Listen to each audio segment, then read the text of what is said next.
Hello, friends. I am Chevy. Welcome to my shed. How are you today? How's life in your world? How's things where you are? I hope it's fantastic.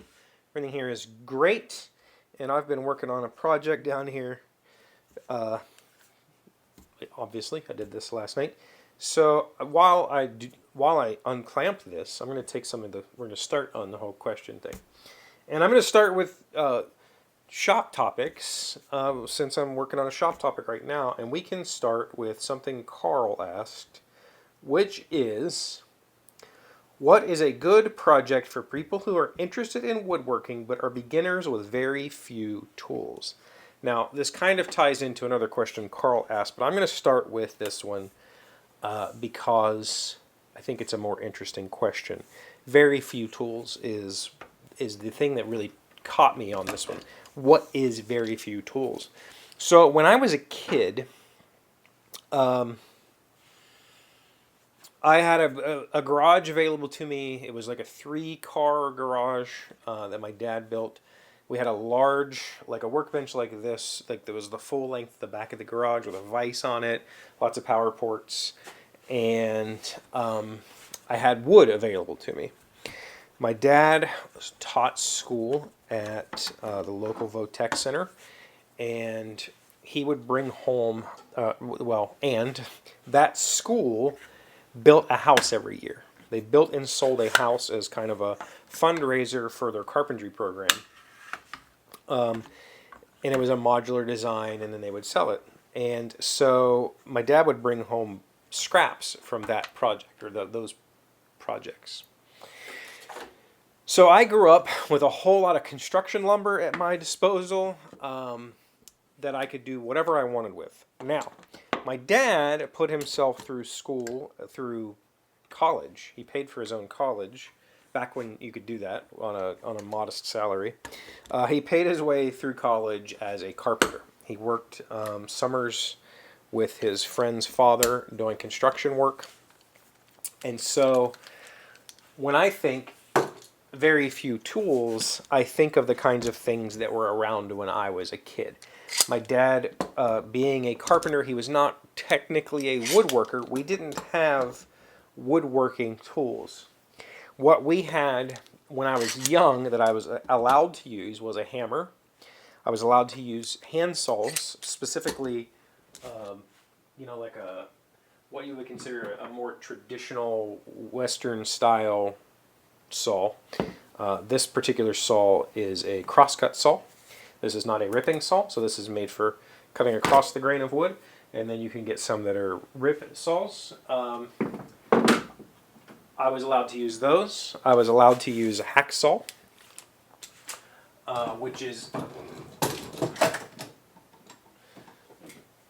this type of guy here, usually used for cutting metal, but you can actually use these to cut wood as well. All the screwdrivers I could possibly want in various shapes and sizes, and a jigsaw. We called it a saber saw. In fact, I think this was my grandfather's Sears Craftsman. It's branded as, it's called a saber saw, but the one that I had growing up was, I want to say it was one of the like Sears magnesium brands, like the magnesium line. Now we had other tools, but those were the tools I was allowed to use unsupervised. And the vast majority of things I built as a kid were hammer and nailed together. And I became very proficient with hammer and nails, and I built a lot of things.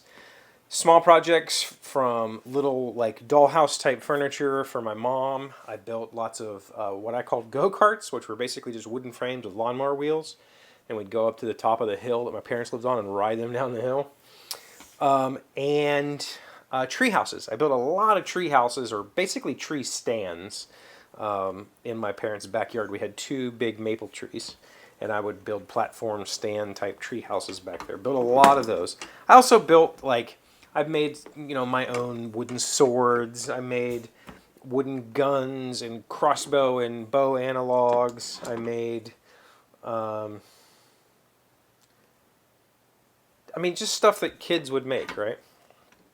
And so, in my opinion, I would consider that tool set, handsaw, hammer, saber saw, screwdrivers.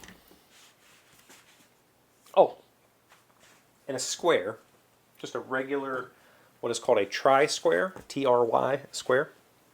I would consider those to be the tools. I mean, a pencil. Like if you're gonna be really pedantic about it, a pencil would have to be one of those. And if I had to eliminate one tool, it'd probably be the handsaw. I would just go with the saber saw and keep the and keep the pencil.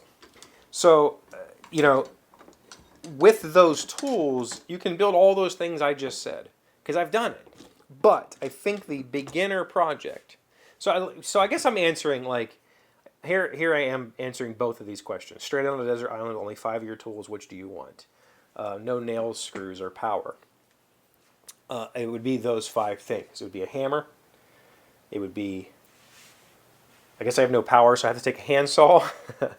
A tri-square. I don't know how important this would be on a desert island. You can make this if you know what you're doing. You could make one of these without having a square to start with. So I don't know that this is necessarily important. Hammer, handsaw. I don't even know that I would say a measuring device. I don't think you need a measuring device. I don't even know what the 5 tools would be, especially without power. I guess I would take some clamps or something, you know, especially like some handy clamps, this sort of thing. The point is, I'm not suggesting that if you're trying to get into woodworking, you should go build a treehouse. That's probably definitely a bad idea. But a project that you can make with those simple basic tools and a project that will serve you indefinitely in woodworking is a box. Up here I have boxes that I have made. The most simple thing you can possibly build is just a box for holding something. It's 5 pieces of wood. In this case, brad nailed together means I used an air gun. But you could just as easily hammer and nail this thing together. And this is the kind of project that takes 0 measurement. You don't have to figure anything out. You just cut wood and put it together. And you do that by cutting 3 pieces that are the same length. You got 1, 2, and 3 out of whatever width wood you have. And you nail this like U-shape together. So you have this piece of wood, this piece of wood, this piece of wood nailed together. And then you take your another piece of wood and you put it up against this and you figure out how long it needs to be and you cut it and you nail it together and you do that twice. And there you go, you have a box. Literally just a hammer and nails and I guess a square if you want to use a square. This simple project is the basis for just about everything in woodworking. Making a box is how cabinets are made. Cabinets are just boxes that have doors and drawers in them. Drawers are just boxes that have a handle on them. Jewelry boxes. Like, think of every project you can think of. Every piece of furniture in your house is a box. Even a couch has boxes inside of it, right? They're all boxes. And so start with the basics. Start with a box. Build a box. Once you've built a box like this, learn how to build a box with a lid on it. Learn how to build a box with that has internal lining so that the lid stays on without hinges. Learn how to build a box with a tray in it. Learn how to build a toolbox. Like, take that project as the basis and build up from there. Learn how to make a drawer that way. I would not build a drawer this way. The way that I just showed you how to build a box, I would not build a drawer this way because the front is just nailed into these sides, which means that when you go to open this, the only thing holding this front on is the strength of these nails, and eventually you will pull that front off. It'll just become loose over time. Typically, when you look at drawer construction, the sides are nailed into the front this way, so the nails are going this way. So when you're pulling, you're not pulling those nails out. And that's only assuming that you use nails. If you want to get really fancy, buy some chisels and learn how to do dovetails. And then you can make boxes with dovetails that don't require any fasteners. Then you don't even need the hammer. You're just making a dovetailed box and putting it together and it stays together. Maybe some glue. Put a little bit of glue on it. The box is where it all begins. It's where everything begins. That's how a workbench is a box with legs. It's where everything starts. And learning the basics on how to build a box will serve you a lot. And they're utilitarian. Like I just, build storage boxes for yourself instead of going and buying plastic tubs. Build crates instead of plastic tubs. Build boxes to put in drawers to organize things. Build tea boxes. Just learn how to build a box and make lots of them. You'll use them for all kinds of things and give them as gifts. People love receiving a handmade box. And they're nice and flat-sided. They're really easy to learn how to finish because that's a whole separate skill set. Like woodworking, the product of taking some pieces of wood and gluing them together, sure, that's a thing, but the real project here is learning how to take this hot mess and turn it into something attractive, and that's finishing, and finishing is an entirely different topic. So there you go. First Q&A in a while. Thank you, Carl, for the questions. If you have any thoughts about what I just said, please put it in the comments. If you have additional questions about what I just said, you can put that in the comments too, and I will respond to you. Thank you for being here as always. Thank you for liking, commenting, subscribing, being amazing friends and wonderful people. I really appreciate you, and I'll see you again tomorrow. Today's word you should know to sound smart is meridian. It is a noun meaning any line that runs from north to south on a map or globe. He sailed his yacht straight along a meridian to the Arctic Circle. Meridian, or M-E-R-I-D-I-A-N. I don't really have any feedback on that. That's just that's a meridian.